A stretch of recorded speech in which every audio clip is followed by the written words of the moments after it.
Avec cette vidéo, j'aimerais commencer une série d'analyses de joueurs, leur parcours, leur style de jeu, leurs meilleurs résultats, etc. Et aujourd'hui, je vais vous parler de Gaël Monfils, parce que c'est un joueur très particulier sur lequel je me suis posé de nombreuses questions depuis des années. C'est un joueur qui a traversé beaucoup d'épreuves, de blessures au cours de sa carrière, probablement un petit peu plus que la moyenne.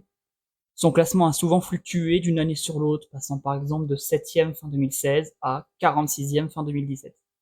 Mon sentiment a toujours été relativement mitigé en le regardant jouer, en suivant ses résultats. J'ai toujours pensé que son style de jeu, sa tactique, même s'il semble prendre énormément de plaisir à les pratiquer, pouvait être optimisé pour le rendre plus efficient et conduire à une meilleure régularité. Finalement, maximiser l'efficacité des armes tennistiques et physiques à notre disposition, c'est probablement l'une des compétences les plus importantes au tennis. De même que savoir choisir le meilleur coup à chaque instant, ça aussi c'est primordial et j'en reparlerai plus longuement dans une autre vidéo. On a tous déjà vu des gars avec une panoplie technique extrêmement étoffée, et pas toujours capables de faire le bon choix dans les moments importants. Et ces joueurs-là, on les a déjà vus perdre contre des gars moins doués, et je suis sûr que beaucoup d'entre vous s'en sont surpris. Et pourtant, c'est pas étonnant. L'importance de la tactique au tennis est cruellement sous-estimée, et c'est de ça qu'on va parler dans cette série. Et la question à laquelle je vais tenter de répondre aujourd'hui, c'est la suivante. Gaël Monfils a-t-il optimisé les armes à sa disposition? Et sinon, comment aurait-il pu les optimiser? Comment peut-il encore les optimiser? Alors bien entendu, mon but là, c'est pas de faire la leçon, ni d'être négatif, ni rien. Hein. Il fait bien ce qu'il veut. C'est un joueur c'est un énorme champion. Donc, au moment où j'écris cette vidéo, Gaël Monfils a 37 ans. Et il est professionnel depuis 2004, soit une vingtaine d'années de carrière. C'est absolument gigantesque. Il est droitier, il joue avec un revers à deux mains, combinaison la plus fréquente. Il a été sixième en 2016 après Paris-Bercy, qui n'a d'ailleurs pas joué car blessé aux côtes. Mais il a profité d'une lourde perte de points de Rafael Nadal pour glaner son meilleur classement en carrière à la suite d'une excellente saison 2016, qui finira septième. Au final, Marin Cilic a réussi à le coiffer au poteau en fin de saison. Et tant qu'on est sur l'historique de ses classements, il a intégré le top 100 en mai 2005 et l'a quitté à deux reprises, en 2013 et en 2023. Par ailleurs, sa première entrée dans le top 10 fut en février 2009 à la suite de l'échec de Nalbandian à défendre son titre à Buenos Aires en 2008. Donc à ce moment-là, Gaël Monfils n'avait pas fait un bon résultat non plus. Le classement étant une compétition, Gaël Monfils en a profité. Il a pour le moment passé un total de 96 semaines dans le top 10. Je pense qu'on se rend pas bien compte, hein, c'est quand même énorme. Ce qui correspond en cumulé à plus de 2 saisons complètes, si on considère qu'environ 45-50 semaines dans une saison. Ça fait environ 2 saisons sur 20 passées dans le top 10. Donc j'ai pas de stats là-dessus, mais à mon avis, parmi ce cercle très fermé de joueurs qui ont été autant dans le top 10, il y en a assez peu d'entre eux qui ont finalement été éloignés aussi beaucoup du top 10, voire beaucoup du top 30-40. Et c'est précisément ce constat qui m'a fait écrire cette vidéo, qui m'a fait me poser toutes ces questions, qui m'a fait réfléchir. Donc là, je vais pas rentrer davantage dans le détail de ses meilleures performances, parce que je les analyserai probablement un peu plus tard, que ce soit dans cette vidéo ou dans une autre, et également fils, j'en reparlerai. Donc on va commencer déjà par l'analyse de son style de jeu, pour essayer de mieux comprendre ce qu'il a réussi, pas réussi. Donc Gaël Monfils, il a un style de jeu qui est clairement tourné vers la défense de fond de cours. Et vous allez voir qu'il est capable de beaucoup d'autres choses. Comme la majorité des défenseurs, il possède un retour de service très performant et une qualité de déplacement exceptionnelle. Par contre, des sautes de concentration et une condition physique parfois un peu fluctuante l'empêchent d'être suffisamment régulier du fond du court, d'être un défenseur vraiment complet. Le propre d'un défenseur pur, c'est d'essayer de réduire son propre nombre de fautes directes et d'essayer d'en causer un maximum chez l'adversaire. Monfils, parce qu'il n'est pas toujours frais physiquement et pas toujours très concentré, il a tendance à faire de temps en temps lui aussi un peu plus de fautes directes qu'il ne devrait. Donc il possède un bon service, bien meilleur par contre, ça c'est très bien, très important, que la majorité des défenseurs, et une très belle frappe de coup droit, je pense qu'on a tous vu à la télé. Il possède un coup droit absolument impressionnant quand il décide d'être puissant. Son revers par contre est plutôt moyen, sans plus, sans moins, capable d'attaquer et de défendre, mais aussi responsable de nombreuses fautes directes, surtout sur ses phases d'attaque. On n'y avait pas, mais sur ses phases d'attaque, il peut faire énormément, quand on regarde les chiffres, de fautes en revers et en coup droit d'ailleurs aussi. Donc les surfaces sur lesquelles Gaël a obtenu de meilleurs résultats sont le dur et l'indoor, et c'est un peu étonnant, mais pas tellement finalement. On pourrait se dire que le défenseur, qui reste un peu loin de sa ligne de fond, avec un coup droit lifté, pourrait être bon sur terre battue, mais en réalité la terre battue lui demande beaucoup plus d'efforts physiques et psychologiques, et c'est vraiment sur dur qu'il arrive à combiner son jeu, sa présence physique. Donc, ayant beaucoup regardé Gaël Monfils jouer, ça fait très longtemps qu'il joue, très longtemps que je le regarde jouer, Ce qui me vient à l'esprit en premier, c'est qu'il adore s'éclater sur le court. Je pense que c'est vraiment ce qu'il y a de plus important pour lui. Et d'ailleurs, c'est souvent au détriment de l'efficacité qu'apporterait peut-être un petit peu plus de concentration. Mais clairement, c'est pas sa personnalité. C'est un joueur qui est extrêmement fantasque. Et je pense qu'il s'ennuierait à jouer comme d'autres en étant vraiment ultra concentré, ultra dans sa petite bulle. Je pense pas qu'il en soit vraiment capable, en tout cas pas sur le long terme. Il aime tenter des défenses impressionnantes, jouer avec le public, frapper des coups rocambolesques, des twinners, des hot shots, comme on appelle ça. Le problème, c'est que tout ça, ça peut l'épuiser sur le moyen long terme, à la fois mentalement et aussi physiquement. Je pense qu'il est tout à fait conscient de ce que je viens de dire, et c'est pour ça que mon opinion, c'est qu'il privilégie vraiment le public, le plaisir, pardon, au résultat. Toute proportion gardée, évidemment, il a obtenu d'excellents résultats. Il y a des joueurs très concentrés qui n'obtiennent pas le dixième de ce qu'a fait Gaël Monfils. Donc c'est vraiment plus une question d'optimisation en réalité. Quand on a été top 10 pendant 96 semaines, c'est qu'évidemment, on est un immense champion. D'un point de vue purement tennistique, par exemple, je le trouve vraiment supérieur sur presque tous les points à David Ferrer, un petit peu plus âgé, mais avec qui il a partagé quand même l'essentiel de sa carrière. Meilleur service, plus de puissance, défense et retour, je ne les ai pas comparés statistiquement, mais je pense que Gaël Monfils n'a rien à enlever à Ferrer de ce côté-là, quand il est vraiment concentré. Et Ferrer, ça fait partie de ces joueurs très concentrés, qui a vraiment optimisé toutes les armes qu'il avait à sa disposition, qui n'a pratiquement jamais fait le show, et qui est vraiment resté ultra dans sa bulle toute sa carrière. Et, et au final, c'est pas la panoplie, c'est pas l'ensemble des coups à ta disposition, mais comment tu les optimises, comment tu les mets en place qui compte. Ça passe aussi par la personnalité. Celle de Gaël, elle est nettement plus fantasque, et je pense que c'est aussi nourri des échanges avec le public. C'est tout à fait possible que s'il avait voulu, s'il avait souhaité rester concentré, finalement, il obtienne de moins bons résultats parce qu'il se serait pas du tout senti bien sur le court, il aurait pas du tout pris de plaisir, et au final, il aurait abandonné beaucoup plus vite. C'est tout à fait possible aussi. Donc si on entre un peu plus en détail de chaque coup, on peut par exemple dire sur son service que pour un joueur de sa taille, donc 1m93, Gaël a un service qui est relativement sous-exploité, je dirais. Donc il passe 62%, 63% de première balle, ce qui est parfaitement dans la moyenne, mais sans plus. Et il s'offre environ 35% de points gratuits en première balle, et ça aussi c'est relativement moyen. Ni plus ni moins. Un gabarit comme celui de Gaël pourrait faire beaucoup plus.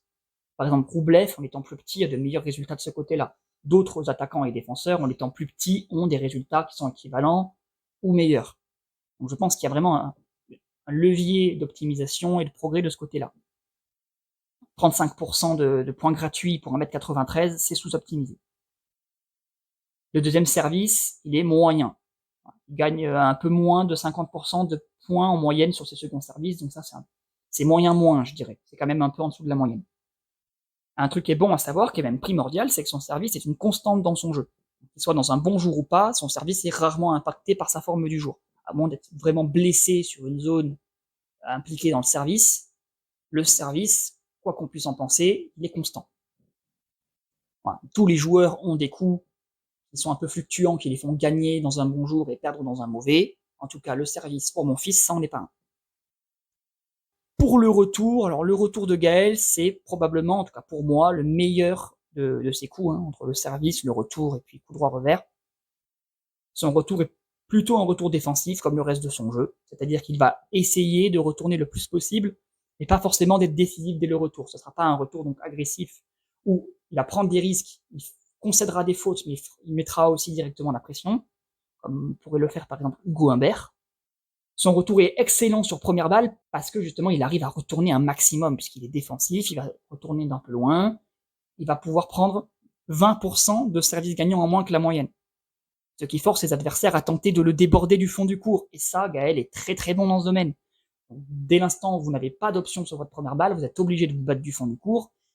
Et Gaël a vraiment du répondant à ce niveau-là.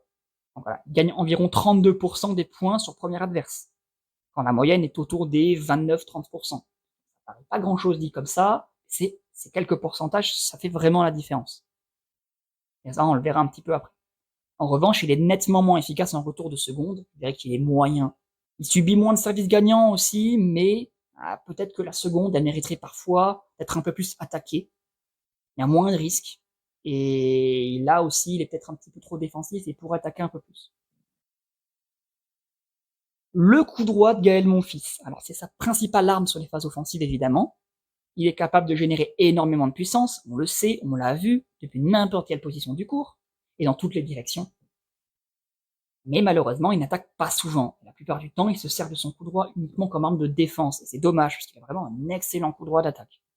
Dans certains matchs, il m'est arrivé de remarquer par contre un déclic qui déclenche le mode attaquant de Gaël Monfils. Ça peut être un super point qu'il a réveillé mentalement, ça peut être la perte d'un set ou un break, ça peut être un élément déclencheur comme ça. Ça arrive pas à tous les matchs, mais ça peut arriver. Et là, souvent il y a des stats qui sont affichés comme ça sur l'écran, et on peut se rendre compte que son coup droit est passé de 120 km/h de moyenne à un truc comme 130, 135. Donc vraiment, il est capable de tenir une grosse puissance. 130, 135, ça peut être des coups droits comme celui de Berrettini ou d'Auger Aliassime. Pas rien, c'est quand même des gros coups droits. Mais bon, au global, il fait à peu près 10% de moins de points gagnants que la moyenne. Tout confondu. Donc c'est un petit peu dommage. Je pense qu'il y a vraiment, encore une fois, comme au service, un levier de progression de ce côté-là. La consistance de ce coup est également relativement variable. Et ça, pour le coup, c'est l'un des points déterminants de l'issue du match pour lui. Il lui arrive de passer complètement à côté dans ce secteur du jeu, et souvent à cause d'erreurs de placement, dû à une condition physique un petit peu juste, il va être un petit peu moins bien, un petit peu moins frais, un petit peu moins réactif, le jeu de jambes sera moins efficace, il arrive mal placé sur la balle, et il fait la faute. Donc son coup droit, par sa manière de gérer son équilibre attaque-défense, c'est très très important en tennis, et sa consistance dans les échanges, c'est l'un des coups qui est le plus dépendant de sa forme du jour, que ce soit physique ou mentale. Et pour finir, le revers, alors j'ai pas grand chose à en dire, toute proportion gardée, on peut dire que c'est son coup le plus faible. Il est tout de même assez régulier. Voilà. Si c'est un point faible, c'est pas rédhibitoire. Pas le coup qui le fait perdre, c'est pas le coup qui est catastrophique. Je trouvais par exemple le revers de Tsonga moins bon que celui de mon fils. Il lui arrive d'ailleurs de mettre un peu de rythme dans la diagonale ou de jouer long de ligne avec un succès relatif assez faible. C'est pas une bonne arme, c'est pas une mauvaise arme, c'est moyen. Alors finalement, quelles sont les forces et les limites du style de jeu de Gaël Monfils? Maintenant qu'on s'est dit que c'était un défenseur du fond du court, qui avait des armes pour attaquer dont il ne se servait pas forcément souvent, qu'est-ce que ça lui permet de faire d'être défenseur du fond du court? Il a tous les inconvénients et les avantages qui vont avec. C'est-à-dire que c'est un véritable baromètre sur le circuit, je dirais, que ce soit tennistiquement ou physiquement. Jouer Gaël Monfils, ça vous permet de vous situer. C'est un petit peu comme jouer Bautista Agut. Ça vous permet de vous situer d'un point de vue tennistique, mais aussi d'un point de vue physique et mental. Il a un excellent taux de service contre d'autres défenseurs plus faibles que lui. Donc il sera très rare de le voir perdre contre des joueurs comme Krajinovic, Andujar, Cameron Norrie, ce genre de joueurs un peu passifs du fond, un peu réguliers. Ils n'ont absolument pas les armes pour déborder Gaël Monfils et craqueront les premiers dans les échanges. Et c'est là que justement le mental rentre en jeu. C'est-à-dire, il sait très bien quand il affronte ces joueurs-là qu'il a de la marge.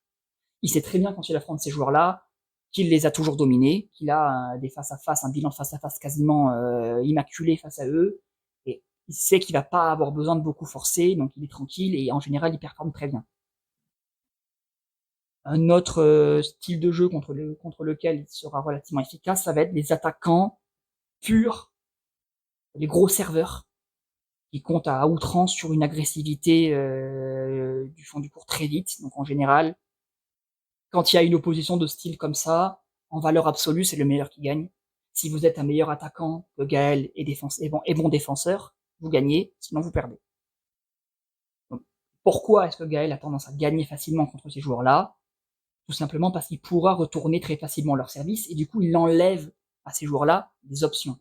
Si vous enlevez à des joueurs comme Coeré, comme Anderson, comme Isner, leur service, et leur capacité à tout de suite tuer le point, il reste plus grand chose, et Gaël, mon fils, arrive parfaitement à exploiter cette faiblesse, cette faille-là, et est béante dans le jeu de ces joueurs-là. Donc, il a un bilan de face à face qui est parfait contre des joueurs comme Pospisil, contre Johnson, et même contre Marin Cilic, 4 sur 4 contre Marin Cilic. Marin Cilic, ça n'a pas toujours été facile à jouer. Il n'a perdu qu'une seule fois sur 7 contre Anderson, seulement 2 fois sur 7 contre Karlovic. Enfin, vous avez compris le principe, vous avez compris l'idée. Ce type de joueurs-là, Gaël arrive relativement bien à les maîtriser. En revanche, vous vous en doutez, s'il a de grosses facilités contre des défenseurs et des attaquants trop friables du fond, Il y a aussi des joueurs qui ont connu énormément de succès contre lui pour les mêmes raisons, enfin, pour des raisons opposées, je dirais. S'il y a un... Et là, pour le coup, s'il y a un écart important en valeur absolue, on voit tout de suite que Gaël manque d'options. Si on...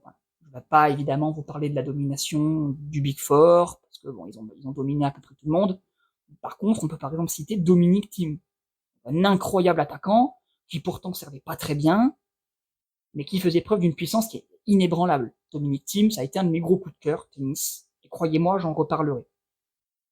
Et un des soucis de Gaël Monfils, c'est de son style de jeu, c'est qu'il se tient très loin de sa ligne, pour faciliter sa défense, remettre plus facilement, faire plus de courses qui sont le cœur de son style de jeu. Le problème, c'est qu'il laisse tout le temps à des joueurs comme Dominic Thiem de préparer ses coups, de bien se placer. Dominic Thiem, il peut quand même être régulier. Et à partir du moment où ces gros joueurs, ils ont le temps de préparer leurs coups, c'est très difficile de les contrer derrière. Ces attaquants, il faut les jouer en prenant la balle très tôt, en les empêchant de préparer leurs coups. Une stat, c'est que Gaël n'a gagné que 2 sets sur 16 contre Dominic Thiem, mais n'a jamais gagné en, je crois, 6 confrontations. Il n'a jamais tenu la comparaison dans les grands matchs. On a le même problème contre un joueur comme Berrettini, par exemple. Si vous regardez comment Djokovic joue Berrettini, vous comprenez la différence de résultat. Même si c'est Djoko, ces joueurs-là, vous leur laissez jamais l'initiative. Et un autre joueur aussi dont je reparlerai, parce que pour moi, il a été l'un des joueurs qui a su le mieux tirer parti de ses forces, c'est Gilles Simon. Alors là, tout de suite, vous vous dites, Gilles Simon, défenseur, contreur, quel que soit le terme qu'on emploie, c'est de la défense de fond de cours, globalement, c'est assez peu de puissance physique. Bah, il va tomber directement dans la première catégorie, quoi, hein, des défenseurs qui n'ont aucune chance parce qu'ils n'ont aucune arme. Erreur. Et grosse erreur. Gilles Simon, c'est pas seulement un contreur hors pair, c'est surtout un superbe tacticien. Il a parfaitement su voir les points faibles du jeu de Gaël Monfils, et qui a su en tirer parti à merveille. Donc on en reparlera, mais finalement c'est 7 victoires sur 10. Moi je vous laisse y réfléchir, et on en reparlera à un autre moment. Comme je l'ai dit et répété plusieurs fois dans cette vidéo, Gaël c'est un défenseur qui aime rester dans sa zone de confort loin de sa ligne, pour remettre le plus de balles possible, pour défendre le plus efficacement possible. Il est souvent trop passif, notamment en coup droit où il pourrait être beaucoup plus agressif. Même en gardant son identité de jeu, Gaël aurait pu discerner un petit peu mieux tactiquement les occasions d'attaquer, soit les provoquer, soit quand elles se présentent d'elles-mêmes, les discerner et vraiment s'en servir pour se faciliter la vie et économiser de l'énergie. Et là, on touche au nœud du problème, si tant est que ça en soit un. La sélection des coups, comme je l'ai dit, comme je le répéterai, c'est primordial. On préférera avoir peu d'options, mais bien les choisir que le contraire. Et c'est très large, hein, comme concept, hein. Il peut s'agir de bien choisir entre attaquer ou défendre dans une situation, tourner autour de son revers pour jouer un coup droit ou non. Est-ce qu'on est bien placé? Est-ce qu'on a le temps? Est-ce qu'on va faire mal? Est-ce que ça en vaut la peine? Jouer une amortie ou non? Mais ça peut aussi être, par exemple, mesurer si un excès de déplacement, ça en vaut la chandelle. Gagner un point extraordinaire en ayant couru 80 mètres et en ayant joué 30 coups, c'est bien. Mais si la fatigue engendrée vous fait perdre les 3 points suivants, et que du coup vous vous faites briquer, que vous perdez le set et que vous perdez le match, tout de suite c'est moins intéressant. Que ça en valait la peine. Donc toujours sans compter que ces courses, elles sont extrêmement susceptibles de provoquer des petits pépins, elles vous fatiguent psychologiquement, elles tapent dans votre système nerveux, c'est évident. Et pour atteindre le plus haut niveau et y rester, elle a été top 10 pendant des mois et des mois, donc il faut mesurer ce que je dis. Je parle juste, moi, d'y rester, vraiment de viser le maximum de son potentiel. Il faut impérativement ménager sa monture et prendre les bonnes décisions à tout moment. Et ça, il en va de même avec l'aspect concentration. On a une quantité limitée d'énergie mentale et physique à dispo dans un match, dans un tournoi, dans une saison, dans une carrière. Le haut niveau, le très haut niveau, est extrêmement exigeant, et parfois il faut faire des choix. Donc je pense que ces facteurs expliquent que Gaël a souvent eu plus de mal que nécessaire contre les top joueurs, qu'il aurait vraiment pu les embêter nettement plus. Alors il a battu, je crois, 2 fois Nadal, il a déjà battu Federer, mais par contre il a jamais battu Novak Djokovic, et pourtant il a été prêt parfois. Et ces joueurs ne tolèrent aucune faille sur le court, si vous voulez. Il vous faut 100% de votre énergie, de votre concentration, et le maintenir pendant 2 heures, 3 heures, parfois plus. Et Gaël avait vraiment les armes. C'est pour ça que je tiens ce discours aujourd'hui, hein. Il y a des joueurs dont je ne parlerai même pas de battre Djokovic ou Nadal. Je peux sembler négatif, mais vraiment c'est parce que je pense que Gaël Monfils avait ses capacités. D'ailleurs, il l'a fait quelques fois. Ouais. Et en examinant les chiffres, on s'aperçoit que Gaël commet beaucoup d'erreurs non provoquées sur ses jeux de service, sur les échanges courts.